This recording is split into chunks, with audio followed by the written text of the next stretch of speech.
Di sebuah hutan yang memiliki curah hujan yang tinggi, para semut merasa sedih karena rumahnya kebanjiran.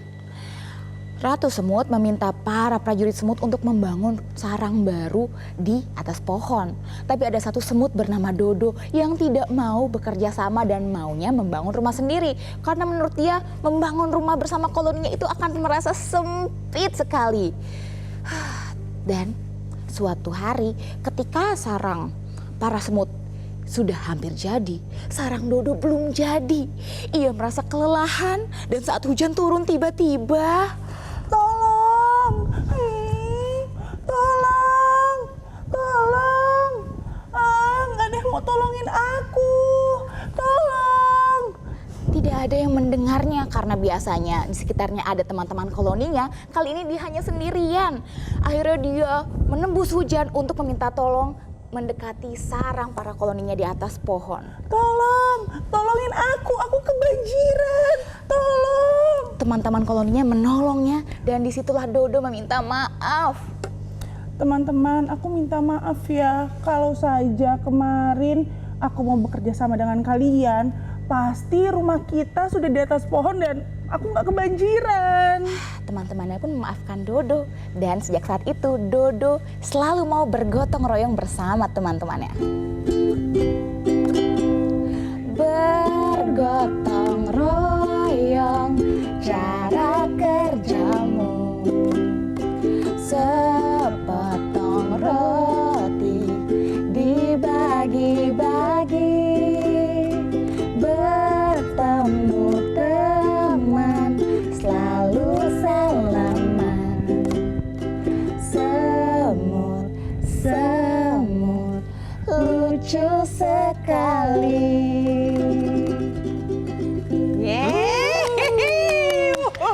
Aku menikmatinya loh. Hanyut ya Iqbal. kita ya. Iya, sudah lama nggak mendengarkan dongeng. Jadinya kebanjiran atau yang di atas pohon? Yang di atas pohonnya. Kita langsung perkenalkan saja ya, ada Mbak Oke, Kanya Mbak Citasara Kanya. Selamat yang pagi. merupakan pendongeng dan juga founder dari Klub Dongeng. Dan ada Mbak Abigail Novia, pendongeng dan Head of Partnership Klub Dongeng. Hai Mbak. Jadi satu klub ini sehat ya? Satu komunitas. Satu komunitas, satu Waduh, klub. keren loh. Aku sudah lama loh nggak mendengarkan orang yang mendongeng dengan beda ya? mimik dan ekspresi dan bawa ukulele. Ekspresinya itu loh yang apa ya, yang berbeda. Kalau misalnya kita storytelling biasa dengan pendongeng itu memang harus lebih apa ya, lebih ekspresif, lebih menjiwai apapun ceritanya. Jadi kita ini karena hari ini adalah peringatan Hari Dongeng Sedunia ya. Jadi kita undang khusus hari ini Mbak Kanya dan juga Mbak Abigail untuk bercerita, sharing apa sih dongeng, bagaimana perkembangan dongeng di Indonesia dan supaya bisa tetap menjadi salah satu sarana storytelling yang efektif. Kalau kita lihat kan ini tadi lebih ke anak-anak atau untuk semua umur kalau tadi dongengnya? Ini targetnya sih biasanya anak-anak ya, Anak-anak. karena bentuknya fabel, jadi lebih imajinatif dan interaktif juga ke anak-anak. Karena anak-anak tuh senang sesuatu yang imajinatif, mungkin kayak hewan-hewan yang bisa bicara atau bahkan mungkin benda-benda yang bisa bicara gitu. Ada message-nya juga kan tadi kayak Betul, gotong royong itu tadi kan. disampaikannya secara halus, jadi tidak menggurui dengan pesan moral. Jadi kalian harus bergotong royong, tapi secara smooth di dalam cerita sehingga anak tuh menangkap, oh ternyata kalau kita bergotong royong kita jadi bisa menyelesaikan pekerjaan apapun dengan lebih mudah gitu. Bahkannya biasanya kalau dongeng itu identik dengan fabel saja atau ada mungkin cerita-cerita yang lain? Cerita-cerita lain juga biasanya ada, selain fabel ada cerita rakyat, terus juga mungkin bagi orang tua ke anak gitu ya, bisa juga kisah sehari-hari, kisah pengalaman hidup, terus juga banyak kisah-kisah imajinasi lainnya yang bisa diceritain ke anak-anak. menarik ya. Kalau saya cek Instagramnya Mbak Kanya nih, misalnya pertanyaan anak yang sederhana aja tuh bisa jadi inspirasi buat kisah dongeng. Nah, Klub Dongeng ini Mbak Abigail sejak kapan dan itu isinya siapa saja? Oke, Klub Dongeng itu dari 2018. 2018. Nah, jadi Klub Dongeng ini dibikin oleh kakaknya ini, foundernya. Karena Klub Dongeng itu kita punya visi dan misi, kita bisa sebar bahagia itu lewat cerita. Karena kan kita nggak cuman bisa lewat materi atau lewat yang lain, tapi dengan kita menyebarkan cerita, kita bisa membuat orang-orang tuh bahagia. Siapa saja yang bisa bergabung di Klub Dongeng itu? Nah, kita itu ada sekitar 200 ya Kak, relawan yang udah ada di, nggak cuma di Jakarta, tapi ada di Depok, ada di Brebes, ada di Kalimantan.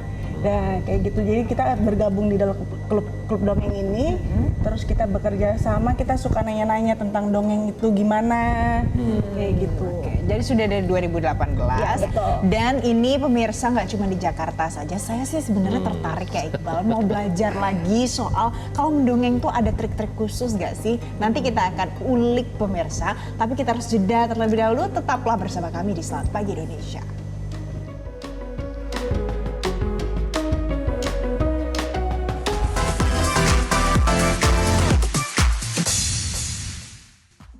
Anda kembali di Selamat Pagi Indonesia. Pemirsa, Hari Dongeng atau Mendongeng Sedunia ini dirayakan pada tanggal 20 Maret setiap tahunnya. Nah, hari ini dirayakan sebagai cara untuk mengakui bentuk seni mendongeng dan keragaman di antara berbagai budaya dan ras.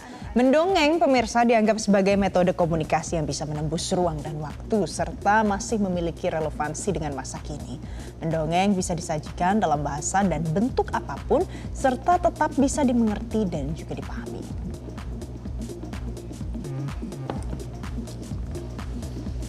Yang penting bisa dimengerti dan dapat dipahami. Nah, tantangannya kan di situ ya sebenarnya Mbak Abigail, Mbak Kanya, bagaimana supaya pesan yang ada dalam dongeng tersebut bisa tersampaikan dengan caranya yang unik sesuai dengan kepribadiannya masing-masing. Iya, jadi setiap anak itu kan pasti memiliki persepsi dan penangkapan yang berbeda-beda gitu ya. Itulah mengapa kita tidak mengakhiri dongeng dengan satu pesan moral yang sama. Jadi kita lebih ke membuka diskusi setelah mendongeng. Menurut kamu bagaimana tadi ceritanya? Bagian mana yang menarik dari ceritanya? Kalau kamu jadi si semut, si dodo, apa yang akan kamu lakukan? Kamu pilih kerja sama atau milih sendirian aja? Di situ anak akan belajar berpikir kritis untuk mencari solusi, terus membayangkan jika dia ada di posisi orang lain, apa ya yang mau dia lakukan? Di situ, jadi mengasah pemikiran dan pemahaman anaknya. Oh, jadi targetnya begitu ya ternyata ya, membuat yang mendengarkan merasa, oh ya mungkin saya bisa jadi bagian dari itu gitu. Relate ya. Relate. Merasa diburu juga kan berarti. Oke. Tapi Mbak Abigail pernah nggak ada mungkin pengalaman yang unik atau berkesan betul pada saat mendongeng kemudian ada respon dari anak-anak yang mendengar? Nah, sebenarnya tuh kalau buat pendongeng ya, dengan respon anak-anak kita misalkan kayak tadi, kalau misalkan kita ada anak-anak mungkin pas bagian tolong kita minta tolong anak-anak, ikutin ya, bantuin Dodo kayak gitu. Jadi mereka juga merasa Partisipatif dilibatkan ya. dalam si cerita ini, kayak gitu. Oke. Nah, supaya tantangan lain adalah supaya mereka ini tetap memperhatikan, tetap Dari attach gitu awal ya. sampai akhir. Karena kan kadang ada banyak bahkan anak-anak yang susah untuk bisa fokus. Ada yang tiba-tiba ada distraksi sedikit jadi nggak dengerin. Apa triknya? Triknya adalah untuk tetap melibatkan anak-anak di sepanjang cerita. Bisa dengan melibatkan anak, ayo kita teriak sama-sama. Atau misalnya, coba ikuti gerakan semut, gimana jalannya semut. Ketika anak merasa dilibatkan, mereka merasa mereka adalah bagian dari cerita itu. Jadi mereka cenderung untuk menyimak sampai akhir. Oke. Tapi kalau dengan perkembangan hari ini ada AI, ada mungkin macam-macam lah ya di handphone itu, di gadget semua ada. Apa sih Mbak penyesuaian dari biasanya dongeng itu mungkin di sekolah atau di rumah saja? Sekarang bagaimana? Ya. Silakan, boleh Mbak. Oke. Tanya dulu. Jadi kalau untuk penyesuaian mungkin kita bisa mengutilisasi teknologi ini menjadi salah satu metode atau alat untuk mendukung cerita dongeng. Cuma perlu diingat ini hanyalah sebagai alat bantu dan tidak wajib gitu ya. Misalnya sekarang sudah ada platform-platform digital, itu memudahkan kita untuk menjangkau audiens yang ada di luar pulau misalnya. Mendongeng melalui platform virtual gitu, atau bahkan melalui misalnya Zoom, itu kan ada kayak emoji atau stiker-stiker yang bisa dibikin, ayo menunjukkan ekspresi, atau coba kalian pencet stikernya untuk memberikan reaksi Tetap seperti engage, itu. partisipatif ya. Betul, jadi itu bisa jadi salah satu platform kita menyampaikan dongeng gitu. Tapi tetap yang utamanya adalah di cerita dan kekuatan verbalnya itu. Kekuatan verbal juga ini kan juga mungkin bisa dilakukan lagi pada saat masa kini membangun koneksi dengan keluarga. Ya. Paling tidak orang terdekat lah dengan anak misalnya. Mendongeng itu kan kita sudah jarang mendengar. Biasanya kalau anak sekarang itu mudah terdistraksi. Nah, apakah bisa budaya seperti ini dibangun kembali mulai dari rumah, didongengin oleh mamanya? Karena kan itu akan menjadi core memories ya, yang akan diingat oleh anak itu seumur hidupnya. Apalagi kalau ada pesan-pesan yang positif. Silakan mungkin Mbak Abigail dulu. Sebenarnya kebiasaan itu memang benar harusnya dari rumah, karena kan kita membangun supaya anak tuh suka membaca dulu, suka mendengarkan dongeng seperti itu. Jadi kalau misalkan dari rumahnya udah oke, dengan kebiasaan seperti itu, menurutku kayak itu akan menjadi kebiasaan yang baik sih ke depannya gitu. Dan Masih sangat anak-anak mungkin ya. Iya. Nah, sekarang kan masalahnya mungkin nggak semua keluarga, semua ibu Ya. dan bapak punya kebiasaan seperti itu. Betul. Ada upaya apa untuk membangun itu, Mbak? Nah, kalau dari kemarin kita klub dongeng kita bikin, karena kan kalau sekarang ini dongeng itu cuma ibu aja gitu ya. Kayak kalau bapak Ya. jarang banyak yang mau ngedongeng. Nah, kemarin kita bikin sharing session di klub dongeng itu kita mengajak orang tua untuk kalau ngedongeng itu nggak susah. Iya. Kan kadang orang, mindset aduh mau dongeng gimana nih? Aduh, nggak ada bingung, bukunya, nggak nggak ada bukunya, nggak ada padahal- materinya nih, Iya, gitu. padahal kita masak dari nasi jadi nasi goreng itu kita bisa dongengin kayak semudah itu sebenarnya. Bapak-bapak juga bisa ya? Iya, bapak-bapak juga bisa. Oh jadi gitu dibangun. Gimana cara mengkomunikasikan? Kadang kan anak waktu mungkin tidak biasa didongeng terus tiba-tiba ibu bapaknya mulai pengen mendongeng. Membangunnya di awal gimana, Mbak? Iya, jadi memang ini tantangan untuk beberapa orang tua yang belum pernah mendongeng sebelumnya gitu ya. Iya. Biasanya suka ada yang nanya juga, gimana Kak untuk memulainya? Sebenarnya simple. Yang pertama, cari waktu di mana anak itu merasa siap. Mungkin dia kondisi tidak ngantuk, kondisi tidak lapar. Terus kondisikan kayak, Mama mau cerita, kamu mau denger nggak? Gitu. Ketika anak, oke, mau cerita apa? Disitulah baru mulai orang tua itu melakukan pendekatan. Atau mungkin bisa dilakukan juga secara dadakan. Misalnya lagi di perjalanan, anaknya bosen. Bisa cerita tentang mobil-mobil yang lewat. Ih, lihat deh, itu ada mobil yang belakangnya itu bisa berputar. Oh, ternyata itu molen, dia mengolah semen loh di dalamnya. Hal-hal sehari-hari itu Apa sebenarnya juga aja yang bisa. kita lihat gitu ya? Betul sekali. Tapi kan biasanya gini nih, aduh sibuk gitu ya, lagi di mobil, lagi nyetir, tapi berdua sama anak. Daripada cerita, ini handphone aja. Banyak yang kayak gitu. Saya Gimana tuh kebiasaan seperti itu kalau mau di shift supaya bisa berubah menjadi mendongeng? Ya, ini pasti perlu kerjasama dari para orang tua juga ya untuk membatasi penggunaan gadget gitu. Jadi memang gadget ini kita harus alihkan menjadi hanya sarana atau media alat bantu aja. Tapi yang utamanya tetap interaksi orang tua dan anak itu yang terpenting untuk membangun bonding gitu ya.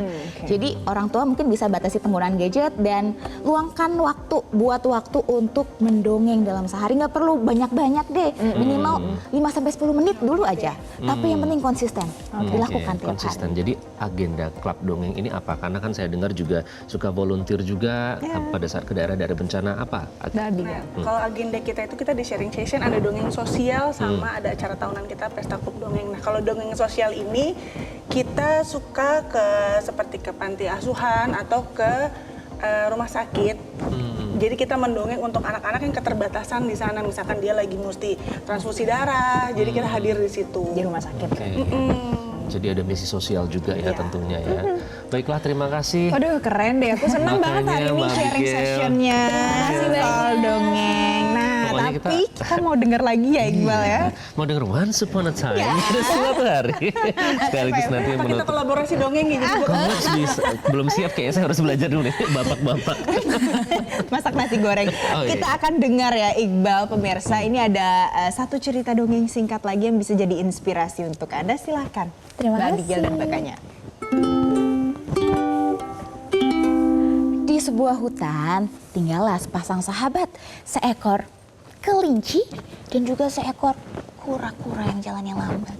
Suatu hari kelinci mengajak untuk menantang kura-kura balapan lari. Kelinci sudah yakin bahwa dia pasti menang. Dan balapan pun dimulai. 1, 2, 3, prip!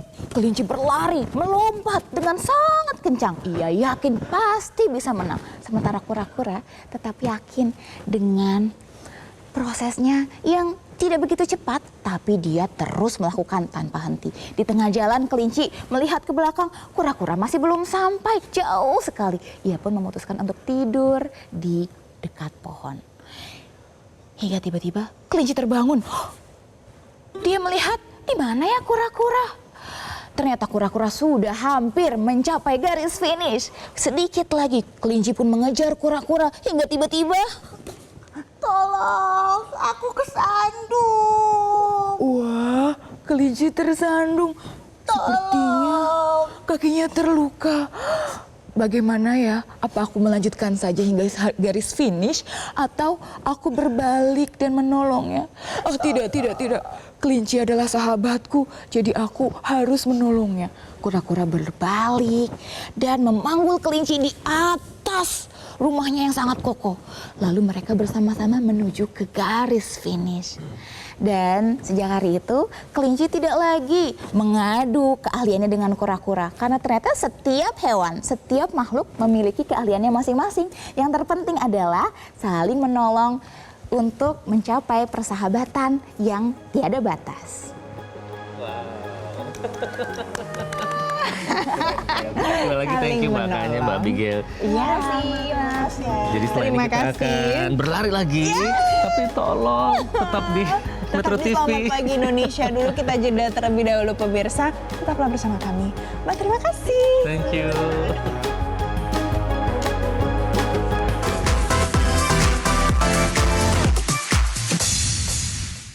Jelajahi cara baru mendapatkan informasi. Download Metro TV Extend sekarang.